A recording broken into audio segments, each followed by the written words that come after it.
When Apple bought Next, or Next Reverse bought Apple, it was in recognition that the Mac of the time was approaching the end of its technological relevancy.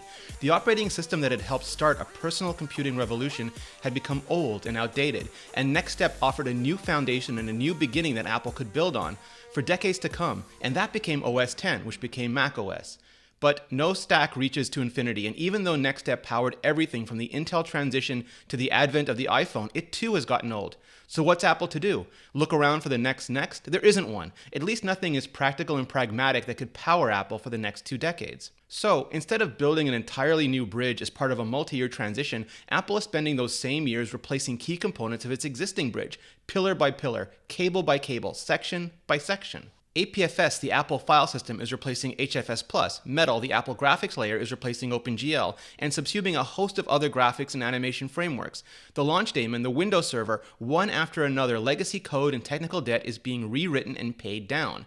And with very few exceptions, cue Discovery D flashbacks, they're making everything that was old about the Mac new again. Month by month, year by year, the changes are harder to see, but in a few years we're going to look back and notice that we're suddenly on a very new, very fast bridge without ever having to go through a full rip and replace cycle. And that's continuing this year with macOS Mojave, 10.14 if you're keeping track. It's got some crowd-pleasing new candy for us all to look at, and some non-trivial productivity boosts for us to enjoy. Under the hood though, Mojave is serving as a testbed for one of the biggest evolutions ever to come to Apple's desktop operating system.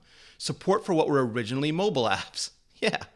Sure, we act like it's all nerdy niche features that we love the most, but announce dark mode and we cheer like it's the second coming of emoji. And that's because we're human and we want to have fun and we want to look good doing it.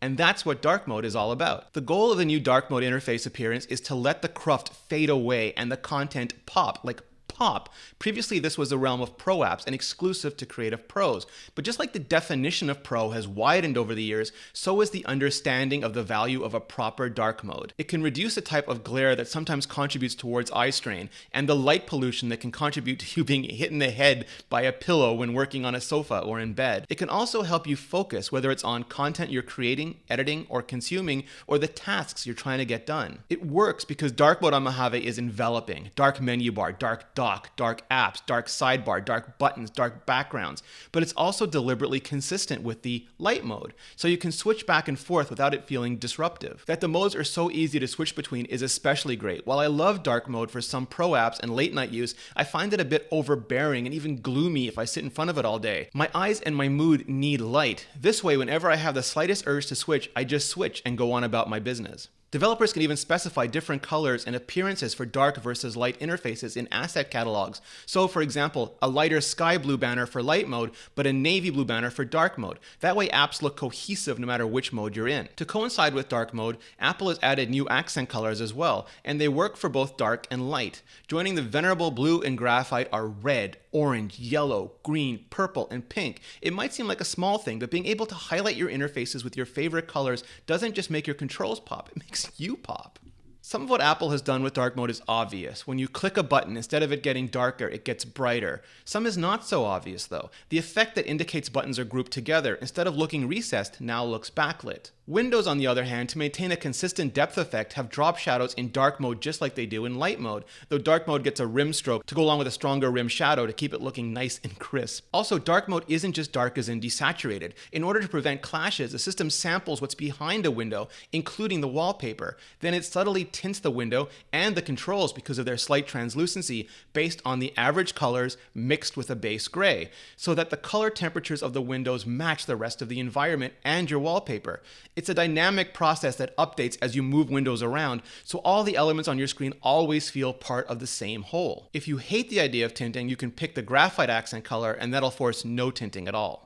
Vibrancy, which is what Apple calls the bright, saturation-boosted translucent effect applied to things like app sidebars, is also optimized in dark mode to maintain legibility. Glyphs, or the monochrome icons used throughout interfaces, have also been adjusted so that they maintain weight and legibility on dark backgrounds. Often they've been redrawn to replace outlines with solid forms and details with knockouts. It all results in a dark mode that's rich in polish, something that Smart Invert Colors on iOS, for example, doesn't really achieve. For end users, the interface is the app. It's what we spend all of our time staring at, interacting with. Change some plumbing deep in the foundations of an app, and maybe some of us won't even notice. Change the appearance, and most of us can't miss it. That's why how interface looks is so incredibly important, especially when it's at the system level. Get it right and we'll love you. Get it wrong and we'll come for you. macOS Mojave got dark mode right. It's simple but sophisticated, fresh, and even a little futuristic. Because it's so cool. To showcase both the new dark mode and the established light mode, Apple has also added dynamic desktop to Mojave. Well, one dynamic desktop, at least so far. It's an image of the Mojave Desert, of course, but it slowly changes from morning to afternoon to night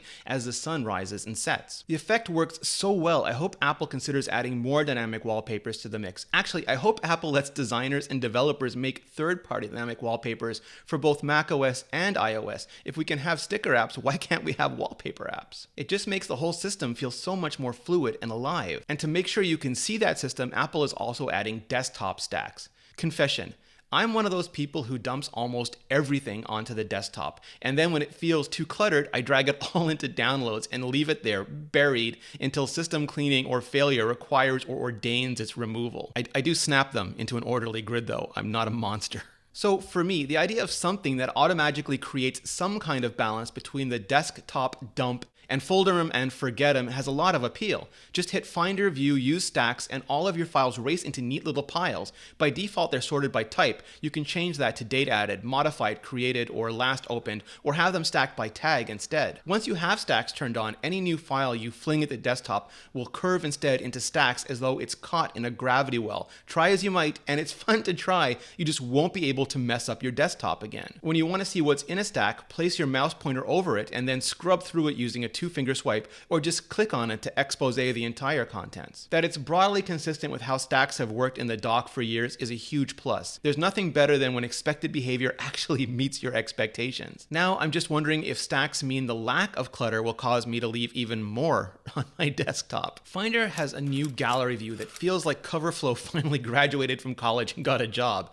It's big, it's bold, but it's also serious. You get to see the current document, image, or video center stage, while the rest of your files sit in the front row waiting for their turn. In the past, I've bounced between Finder modes trying to get the best combination of visibility, density, and performance. Pick two, I know, but Gallery really does strike a good balance. It also meshes really well with the new full metadata preview panel built right in.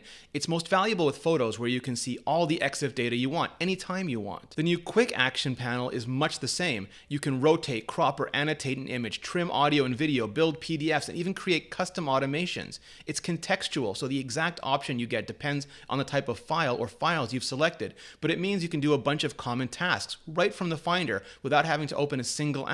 And since you can multi-select, the same applies to a simple batch job as well, like rotating a bunch of images at once. The best is that you can create your own custom actions in Automator and assign them to quick actions. That way, any routine task you perform, like file conversion or watermarking, is always only a click away. Now, you can't create Siri shortcuts. Those are the brand new voice-activated actions and automations debuting this year with iOS 12. When it comes to new features that aren't cross-platform dependent, the primacy of iOS means the Mac typically gets them a year or several later. See News, Voice Memos, Stocks, and Home, which we'll talk about in a second. Quick actions work in Quick Look as well. Introduced in OS X Leopard back in 2007, Quick Look lets you tap the spacebar to preview a wide range of file types. Now you can act on them at the same time. It may not seem like a big difference, but there's something about freeing a file from the Finder, especially an image, a video, a PDF, and seeing it fly up on its own that makes it not just bigger but more graspable. And that makes quick actions in Quick Look even more useful. Instant markup, especially for screenshots, was one of the biggest sleeper hits of iOS 11. This year, it comes to macOS Mojave, and in a very Mac-like way. The original screenshot keyboard shortcuts are all still there, but they're joined now by a new one, Shift-Command-5. It brings up a toolbar with options to capture the entire screen, capture a window, capture a selection, record the entire window, and record a selection. Previously, there were no universal keyboard shortcuts for screen recording. You had to launch QuickTime first or your favorite third-party app, and then start a screen recording. So having screen recording just a few keystrokes and clicks away is a terrific increase in convenience. But with a catch. Screen recording from the toolbar is video only. If you want to capture audio as well, you still have to go running back to QuickTime or another app. Through the options drop-down, you can choose to have your screenshots or screen recordings saved to the desktop or to your documents folder, sent to messages or mail, opened in preview, or stored on the clipboard for easy pasting into whichever app you like. You can also set a timer for 5 seconds or 10 seconds so that you can get things just the way you want them before you screenshot or record, and you can also choose whether you want to show or hide the mouse pointer. But this is like iOS 11, remember? So by default, your screenshots and recordings will also float at the bottom right of your screen, so you can immediately mark them up or share them. And because the Mac is the Mac, you can also drag and drop the floating screenshots into any app you like. You can also simply swipe them away and save them to your default location. Now, confession, I sometimes find the floating screenshots to be annoying, like there's something stuck on my screen obscuring what's behind it until I swat it away. Other times I find them indispensable to my sharing-based workflows. Since macOS can't read minds yet, I'll settle for the screens being there when and if I need them. If you asked me what I most wanted to see in terms of continuity in macOS Mojave, I would have told you handoff for media, so I could get up, walk away, and have my music and movies seamlessly switch to my iPhone or iPad. But then, if you'd shown me continuity camera, I would have told you, cool, but where in the blue blazes is handoff for media? Continuity was introduced in iOS 8 and OS X Yosemite back in 2014, and along with a simultaneously released extensibility, it helps set the stage for the modern multi-device cross-app ecosystem. Basically, it lets you transfer everything from activity state within apps to cellular networking and telephony between your iPhone, iPad, Mac, Apple Watch, and Apple TV, and quickly and securely based on your Apple ID and your proximity. Handoff lets you start typing out a message on your iPhone, for example, but immediately finish it up on your Mac without you having to save, open, or scroll at all. Continuity Clipboard, introduced later, lets you copy something on one of your devices and paste it on another device in a way that still feels like magic. Continuity Camera is the latest addition to the lineup and lets you take pictures with the better, more mobile camera on your iPhone, but to have them show up immediately on your Mac. Now sure, Continuity has let you airdrop photos from iPhone to Mac for years, but this is different. This isn't initiating photos from your iPhone, it's initiating them from your Mac. That may not sound like a big deal. You can take a photo with the FaceTime camera on your Mac already, right? But ugh, no, that's not a great camera. And on the 12-inch MacBook, it's downright terrible. But you can always just pick up your iPhone and take a photo, right? Sure, but then again, not as convenient, not as few steps. And humans aren't great at switching contexts. We're too prone to distraction. Even when we maintain focus, switching back and forth still takes time and introduces complexity. With Continuity Camera, you're on your Mac. You select Continuity Camera from the contextual menu, your iPhone lights up, you take the shot, you tap to use it, and it goes straight to your Mac. And you just keep on working. No airdrop, no photo sync, no fetch, no nothing needed. It's particularly useful for when you want to scan whole documents into your Mac. Now I'm just waiting for someone to figure out how I can use it to pull iOS screenshots directly into articles I'm working on in our CMS on the Mac. That'd be so cool, it would almost make me forget about the glaring lack of handoff for media apps. But not really. Stocks was part of iOS 1. Voice Memos was part of iOS 3. News and Home iOS 10. With Mojave, all of them are finally coming to the Mac. For News, it's part of what's needed to make the service truly an OS-level service. For some reason, Apple is struggling with News in a way it never did with music or photos. Those all launched on both iOS and Mac at the same time, throw in tvOS and watchOS as well, and in over 100 countries all at once. News only launched on iOS and only in the US, the UK, and Australia, and it stayed stuck that way ever since, which is brutal for a service that feels every bit as deserving of true system-wide, cross-platform international integration as News. Mac is a small step forward, as is Business News embedded into stocks for Mac. Here's hoping they're followed by a great giant leap forward though, and soon. Voice Memos is nice to have on Mac. You could always fire up QuickTime or an audio editing app and record, but basic voice recording was never their focus, and it showed. You could and can still get a third-party voice recorder, often with better and more convenient features, but there's something to be said for having a built-in baseline that's ready and waiting even before you think you might need it. The best part though is that Voice Memo syncs over iCloud now, so all your recordings are always available on all of your Apple devices.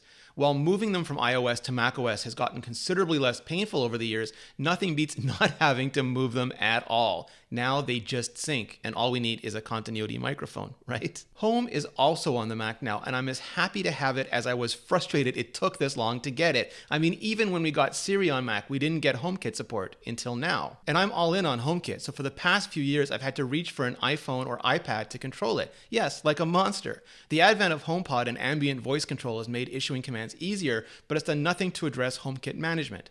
Home on Mac does. I know I sound like the parent yelling about the messy room just as the kid starts cleaning it up, but Mac customers are people too, and addressing long-standing gaps in functionality is one thing. Addressing the issues that cause long-standing gaps in functionality is another, far more important one. Apple needs to do both, and starting with Mojave, it is. All of these apps, news, stocks, voice memos, and home kinda look like the iPad versions wrapped in Mac-specific interface elements and mouse and pointer support, and that's because it's exactly what they are. When Apple first began planning the App Store for iPhone, there was some internal debate over whether the company should use the existing Mac frameworks of AppKit or the increasingly popular web frameworks of WebKit. Ultimately, Apple decided it needed something new, so it created UIKit. For the last decade, AppKit has advanced considerably, but thanks to the popularity of iPhone and iOS App Store, UIKit has exploded. Because of everything Apple's done over the years with auto layout, size classes, and app bundles, making iPad versions of iPhone apps has been relatively easy. tvOS versions even. Not so with the Mac. If a developer of a popular iOS app wanted to bring it to the Mac,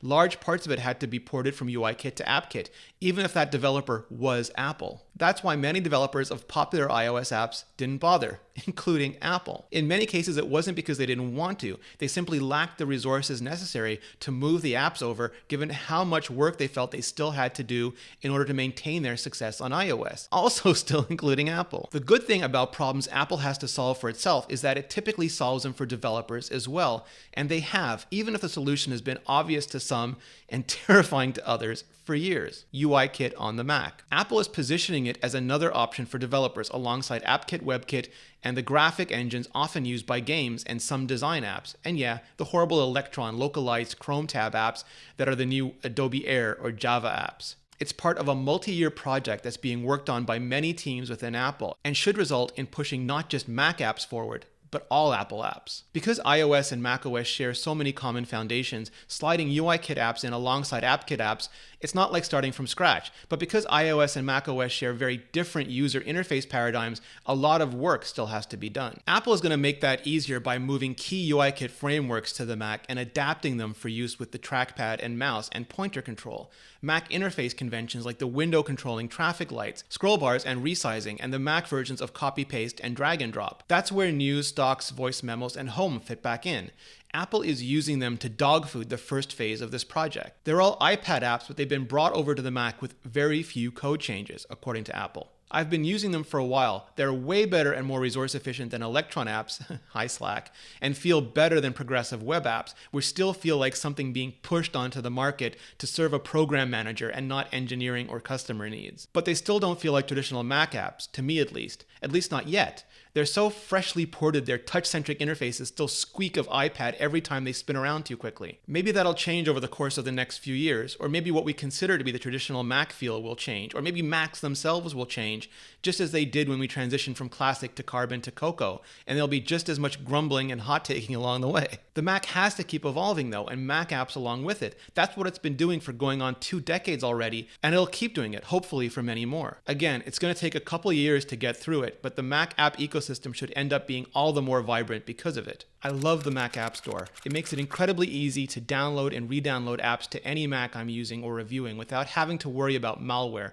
adware, or bloatware. Historically, though, it's had a few problems. First, Apple essentially created it and then abandoned it. Unlike the iOS App Store, which saw steady iteration since launch, the Mac App Store was untouched going all the way back to the era of the big cats. Second, Mac apps are different than iOS apps, and not all Mac apps are allowed into the Mac App Store, including and especially ones that don't fit into Apple's sandbox security model.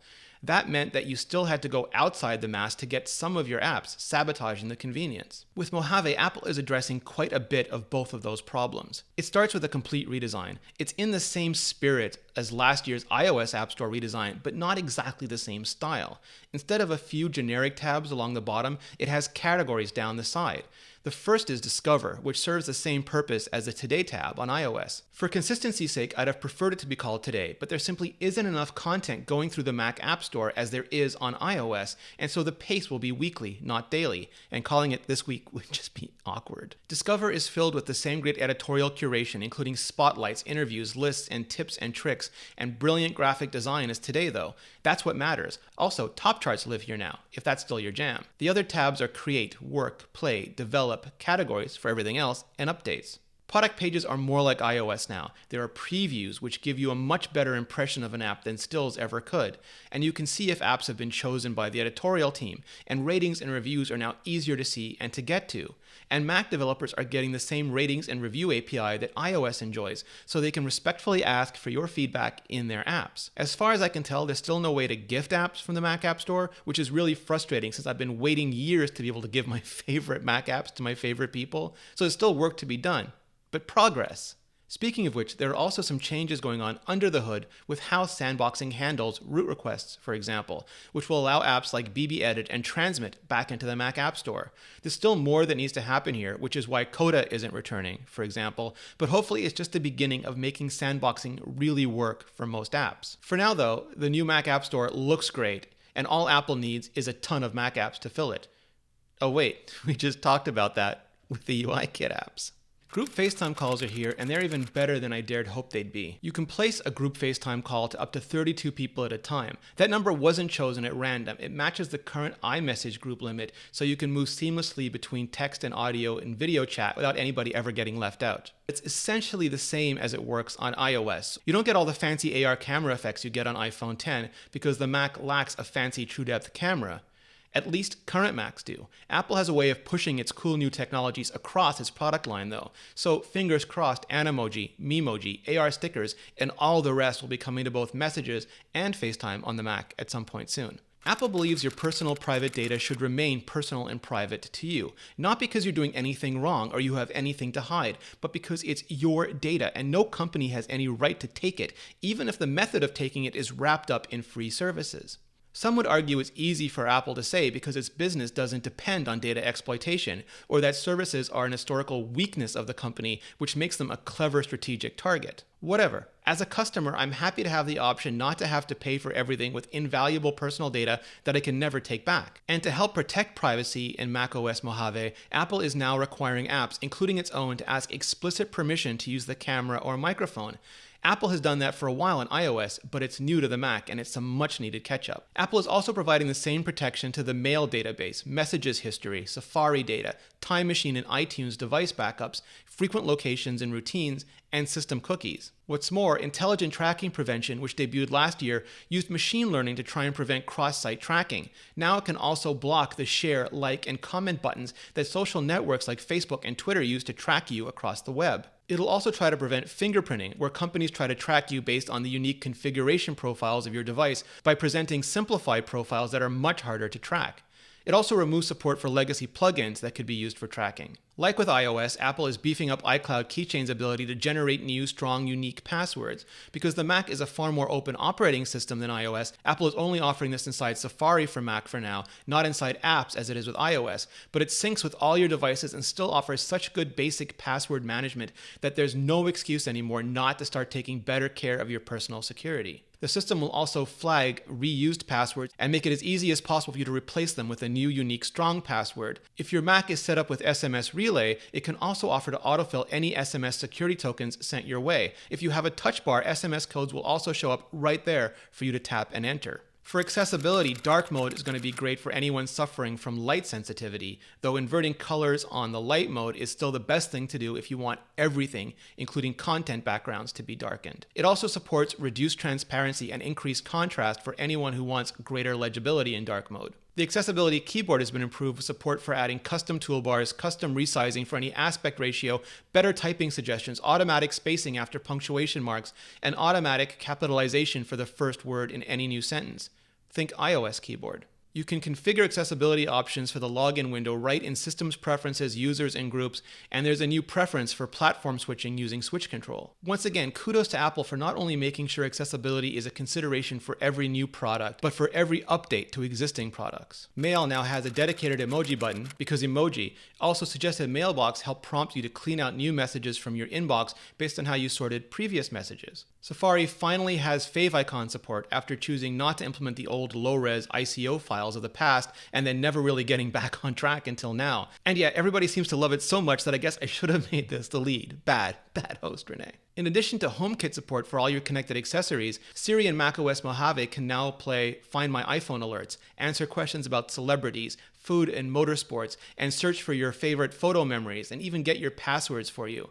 I've complained several times here about how long it sometimes takes for new iOS features to come to the Mac, so it's great to see the basic Siri functionality is staying in parity here. Core ML2, which is Apple's machine learning framework, is now 20% faster for on-device processing.